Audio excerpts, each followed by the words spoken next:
तो हेलो दोस्तों, स्वागत है आपका मेरे यूट्यूब चैनल में। तो आज की इस वीडियो में आपके लिए लेकर आ गया हूँ HPRC यानी राज्य चयन आयोग, जो हिमाचल प्रदेश में आपका वन टाइम रजिस्ट्रेशन आप किस तरह से मोबाइल के द्वारा कर सकते हैं, हर डिटेल आपको स्टेप बाय स्टेप यहाँ पे बताने वाला हूँ। तो सबसे पहले अपना जो गूगल क्रोम आपने ओपन कर लेना है और वहाँ पे जो आप HPRC टाइप करेंगे तो पहली वेबसाइट आपको यहाँ पे राज्य चयन आयोग की मिल जाएगी। तो उस पर आपने सिंपल सा क्लिक कर लेना है। तो जैसे आप इस पर क्लिक करते हैं तो आपके सामने जो है इस तरह का एक इंटरफेस ओपन होकर आ जाएगा, जो राज्य चयन आयोग के ऑफिशियल जो वेबसाइट है। तो यहाँ पे आपको और कुछ नहीं करना है, सिंपल सा आप यहाँ पे लॉगिन के ऑप्शन पर जो आप क्लिक कर सकते हैं। जैसे आप यहाँ पे इस पर क्लिक करते हैं तो आपके सामने जो इस तरह का एक इंटरफेस ओपन हो जाएगा, जिसमें आपका जो सिटीजन और ऑफिशियल का जो यहाँ पे इंटरफेस आपके सामने एक ओपन होने वाला है। तो डेस्कटॉप साइट पे ज़्यादातर ओपन नहीं होता है, जिसमें आपको जो सिटीजन और ऑफिशियल के जो दो ऑप्शन यहाँ पे मिलते हैं। तो आपका जो सिटीजन के यहाँ पे रहने वाला जो ऑन टैप आपको रजिस्ट्रेशन करना है, तो आपने सिटीजन वाले इस ऑप्शन पर यहाँ पे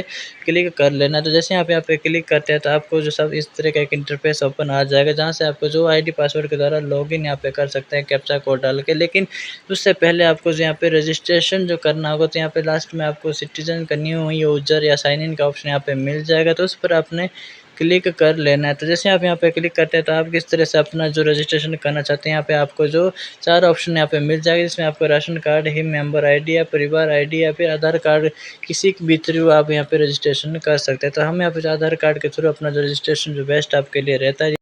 तो सबसे पहले आपको यहाँ पे अपना जो आधार नंबर राइट यहाँ पे लिखना है और उसके बाद यहाँ पे क्लिक कर लेना है आपके जो टर्म एंड कंडीशन पर। और जैसे आप ये सारा स्क्रॉल डाउन करते हैं तो उसके बाद आपको यहाँ पे जो गेट OTP के ऑप्शन पर क्लिक करना है। फिर जिस आधार नंबर आपका जिस मोबाइल नंबर से लिंक होगा उस पर एक OTP आपका आएगा, जो आपने यहाँ पे वेरीफाई करना है। तो उसके बाद आपका जो और जैसे आपका आधार नंबर वेरीफाई हो जाएगा तो आपकी सारी डिटेल यहाँ पे शो हो जाएगी। उसके बाद यहाँ पे नेक्स्ट के ऑप्शन पर आपने क्लिक कर लेना है। तो इसके बाद अब आपका जो मोबाइल नंबर और ईमेल आईडी दोनों पर भी आपके OTP यहाँ पे जाने वाले हैं। तो मोबाइल नंबर आपने वही डालना है जो आपके पास परमानेंट वाला होगा, और ईमेल आईडी का भी आपने वही डालना है जिसका आपके पास पासवर्ड होगा, क्योंकि तब भी आपका जो ये बाद में फॉरगेट पासवर्ड करने के लिए काम आएगा। तो दोनों में आपने मोबाइल नंबर डालने के बाद OTP आएगा, वो वेरीफाई यहाँ पे कर लेना है। जो आपका मोबाइल नंबर और ईमेल आईडी दोनों पे आपने कर लेना है। उसके बाद जो यहाँ पे जैसे आप वेरीफाई यहाँ पे अपना OTP कर लेते हैं तो उसके बाद नीचे आपका जो यूज़र नेम यहाँ पे आपका शो हो जाएगा, जो आपका यूज़र नेम यहाँ पे बनने वाला है।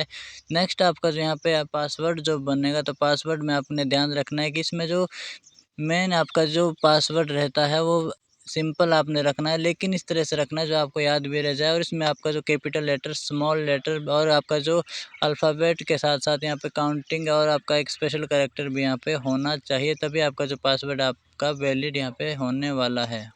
एग्जाम्पल के लिए पासवर्ड आप इस तरह से सेट कर सकते हैं, जिसमें आपका कैपिटल लेटर में और स्मॉल लेटर में आपकी ABCD यहाँ पे आ जाएगी, और स्पेशल करैक्टर के साथ काउंटिंग भी यहाँ पे आप डाल सकते हैं। तो इसी तरह से आपने जो पासवर्ड को दोबारा से कंफर्म यहाँ पे कर लेना है, और यहाँ पे जो टर्म एंड कंडीशन दी गई इस पर क्लिक करने के बाद सबमिट कर लेना है। तो जैसे आप सबमिट करेंगे तो आपका जो OTR के लिए ID जो यहाँ पे बन चुके, जिसमें आपका जो यूज़र नेम और पासवर्ड आपने अपने पास नोट कर लेना है। लेकिन आप मोबाइल नंबर से भी लॉगिन कर सकते हैं। अगर आप यूज़र नेम भूल जाते हैं तो मोबाइल नंबर डालकर यहाँ पे आपको जो OTP आ जाएगा, तो OTP डालने के बाद आप अपने जो ID यानी प्रोफाइल पर लॉगिन कर सकते हैं। तो सिंपल सा आपने लॉगिन कर लेना है, और उसके बाद आपके सामने आपका जो प्रोफाइल यहाँ पे ओपन हो जाएगी, जो आपकी टोटल जो यहाँ पे 100% आपको कंप्लीट करनी होगी। इसमें आपको जो 6 पार्ट में आपकी जो प्रोफाइल होगी, इसमें आपकी पर्सनल इन्फॉर्मेशन, कॉन्टैक्ट इन्फॉर्मेशन और जो आपकी जो एजुकेशनल क्वालिफिकेशन, साथ साथ आपके डॉक्यूमेंट्स, फ़ोटो, सिग्नेचर सब यहाँ पे आपका आने वाला है। तो यहाँ पे सबसे पहले आपने अपना जो नाम यहाँ पे फिल कर लेना है, अपनी जो डेट ऑफ बर्थ जो आपके 10th की मार्कशीट पे वो यहाँ पे फिल करनी है,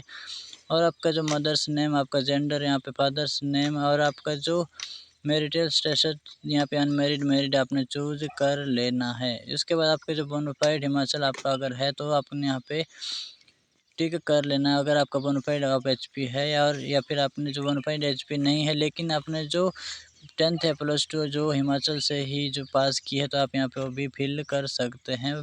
तो इसके बाद आपने जो अपनी जो स्टेट यहाँ से चूज़ कर लेने, जो भी आपका स्टेट है, तो सब में ज़्यादातर यहाँ पे हिमाचल ही रहने वाला है। उसके बाद अपनी कैटेगरी चूज़ करनी है, जो भी आपकी कैटेगरी है वो आपने सही फिल करनी है, जो आपके बाद में काम आने वाली है। इस जैसे आप अपनी कैटेगरी चूज़ करें तो आपके सामने सब कैटेगरीज़ यहाँ पे आ जाएगी। तो अगर आप किसी सब कैटेगरी में आते हैं जैसे बीपीएल, ईडब्ल्यूएस, फिजिकल हैंडीकैप्ड या कोई भी अदर कैटेगरी, तो वो आप यहाँ से चूज़ कर सकते हैं। अदरवाइज़ आपने यहाँ पे अनरिजर्व्ड ही रहने देना है, इस वजह से कोई और कैटेगरी में आप नहीं आते हैं। फिर आपने अपनी जो यहाँ से नेशनलिटी यानी इंडियन ही आपकी रहने वाली है। रिलीजन जो आपका है वो आपने यहाँ से चूज़ कर लेना है। उसके बाद आपका जो यहाँ पे माइनॉरिटी में अगर आप आते हैं तो वो आप यहाँ से चूज़ कर सकते हैं, अदरवाइज़ यहाँ पे आपका नो ही रहेगा। अगर आप एम्प्लॉयमेंट ऑफिस में रजिस्ट्रेशन किया हुआ है तो आपने यहाँ पे यस कर लेना है, अदरवाइज़ आपका यहाँ पे नो रहेगा। तो जैसे आप ये कंप्लीट कर लेते हैं इसको आपने सेव कर लेना है और आपका जो 17% यहाँ पे जो फर्स्ट में ही कंप्लीट आपकी प्रोफाइल हो जाएगी। नेक्स्ट आपको जो यहाँ पे कॉन्टैक्ट इन्फॉर्मेशन यहाँ पे रहती है, जिसमें आपकी जो कॉन्टैक्ट डिटेल आपकी यहाँ पे फिल होगी। तो इसमें जो सबसे पहले आपका जो मोबाइल नंबर या जो ईमेल आईडी आपने पहले फिल की थी वही आपकी यहाँ पे रहने वाली है, जो आपकी ऑलरेडी यहाँ पे सेव्ड रहेगी। लेकिन यहाँ पे जो आपका कॉरेस्पॉन्डेंस जो एड्रेस रहता है या परमानेंट एड्रेस रहता है तो वो भी आपने यहाँ से चूज़ करना है। तो सबसे पहले अपना जो एड्रेस यहाँ पे कंप्लीट फिल करना है। जो आपके जो बाय पोस्ट कोई भी इन्फॉर्मेशन आपकी बाद में आती है तो आपकी इसी एड्रेस पर ही आने वाली है। तो इसमें जो आपका एड्रेस सही आपने फिल करना है, जिसमें आपके जो ब्लॉक, तहसील, पिन कोड, डिस्ट्रिक्ट आपने सही तरीके से फिल करना है। लेकिन अगर आपका कॉरेस्पॉन्डेंस और परमानेंट एड्रेस आपका सेम रहता है तो यहाँ पे आप सेम वाले ऑप्शन पर क्लिक कर सकते हैं, अदरवाइज आपको दोनों एड्रेस अलग अलग फिल करने होंगे। तो इसके बाद आपकी 33% प्रोफाइल यानी 2 स्टेप आपके कंप्लीट हो चुके हैं। अब आपका जो नेक्स्ट स्टेप आता है वो आपका आएगा एजुकेशनल क्वालिफिकेशन का, जिसमें आपके एजुकेशन क्वालिफिकेशन की जो सारी डिटेल यहाँ पे फिल आपको करनी होगी। तो अपने आप जो मार्कशीट वगैरह सब निकाल के अपने पास रख लें और अपनी जो क्वालिफिकेशन यहाँ पे स्टार्ट कर सकते हैं। तो सबसे पहले आपको जो यहाँ पे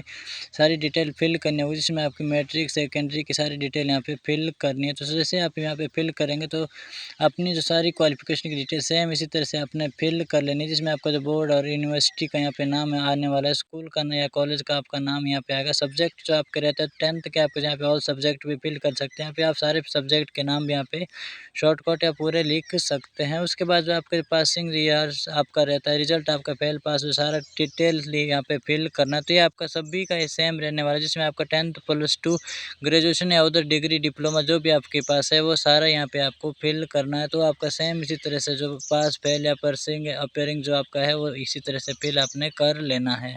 और फिर आपने जो लास्ट में यहाँ पे सेव क्वालिफिकेशन के ऑप्शन पर यहाँ पे क्लिक कर लेना है। तो इसी तरह से सारी डिटेल आपने फिल कर लेनी है और ऊपर ऐड क्वालिफिकेशन का ऑप्शन पे आप सारी जो step by step other qualification की डिटेल भी यहाँ पे ऐड कर सकते हैं। क्वालिफिकेशन ऐड करने के बाद आपकी 50% जो है आपकी प्रोफाइल कंप्लीट हो चुकी है। उसके बाद आपका जो वर्क एक्सपीरियंस आपका यहाँ पे रहता है, तो अगर आपके पास कोई भी वर्क एक्सपीरियंस है जो आपकी एलिजिबिलिटी है तो आप यहाँ पे फिल कर सकते हैं। अगर आपके पास एक्सपीरियंस नहीं है तो आप यहाँ पर नो एक्सपीरियंस के ऑप्शन पर क्लिक करके जो नेक्स्ट स्टेप पर यहाँ पे जा सकते हैं। तो उसके बाद आपका जो नेक्स्ट स्टेप रहता है, जिसमें आपको फ़ोटो और सिग्नेचर अपना जो आपको अपलोड करना पड़ेगा। तो यहाँ पे जैसे आप इस नेक्स्ट के ऑप्शन पर यानी फ़ोटो सिग्नेचर वाले ऑप्शन पर क्लिक करते हैं तो यहाँ पे आपके सामने कुछ इन्फॉर्मेशन आपके लिए आएगी, जो इसमें आपका फ़ोटो और सिग्नेचर का जो साइज़ यहाँ पे रहता है तो आपका 1 MB का ही रहेगा। लेकिन इसमें जो उसका 3.5 या 4.5 का जो इसमें रेटियो आपका रहने वाला है फ़ोटो या सिग्नेचर का। तो यहाँ पे सबसे पहले तो आपको जो आधार कार्ड से फ़ोटो होगी वो आपके यहाँ पे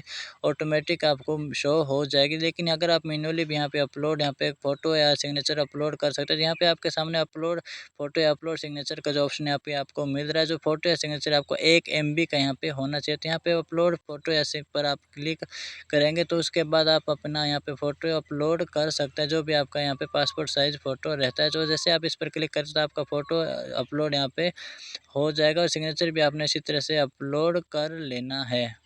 इसके बाद आपका जो लास्ट स्टेप बचता है, जिसमें आपके डॉक्यूमेंट्स अपलोड हो गए, जो आपने एजुकेशनल क्वालिफिकेशन फिल किए उसके आपको यहाँ पे डॉक्यूमेंट अपलोड करना है। लेकिन इसमें सबसे पहले आपको जो इम्पोर्टेंट है वो आपका 10th +2 और ग्रेजुएशन 3 डॉक्यूमेंट यहाँ पे आपके लिए जो कंपलसरी अपलोड करने आपको पड़ेंगे। जो अगर आप इस क्वालिफिकेशन के लिए जो एलिजिबल है या जिस एग्ज़ाम के लिए आपने फॉर्म फिल करने हैं, अगर आपके पास ओनली +2 भी है तो +2 बेस के अगर आप एग्ज़ाम फिल करना चाहते हैं तो उसकी डिटेल भी आप यानी उसके ही आप अपलोड कर सकते हैं। ग्रेजुएशन आपके लिए कंपलसरी फिर नहीं रहता है। वर्क एक्सपीरियंस अगर आपके पास होगा तो उसके भी यहाँ पे आपको इसी तरह से डॉक्यूमेंट सारे अपलोड यहाँ पे करने पड़ेंगे। तो इसमें आपने जो भी डॉक्यूमेंट अपलोड करने हैं उसमें आपका जो सर्टिफिकेट नंबर यहाँ पे सबसे पहले फिल करना पड़ेगा।